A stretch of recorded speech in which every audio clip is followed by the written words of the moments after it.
Have you ever heard the terms FCFF, FCFE, CFO by sales, CFO by EBITDA, and got confused what these complex financial terms mean? Well, let me explain it to you. In order to understand these complex terms, we first need to understand what a cash flow statement is. A cash flow statement is one of the most crucial financial statements. It tells us how much of cash has moved in and out of a business during a particular financial year. The cash flow statement is broadly divided into three categories: cash flow from operating activities, cash flow from investing activities, and cash flow from financing activities.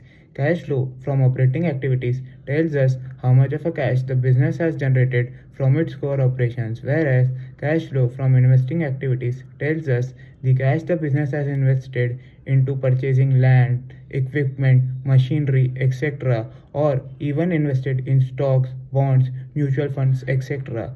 The cash flow from financing activities tells us how much of the cash the business has availed by issuing shares or borrowing loans. It even tells us the cash the business has distributed in form of dividends or paid in form of interest.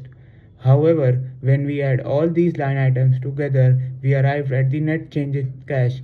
This tells us the cash that the business has generated during a particular year.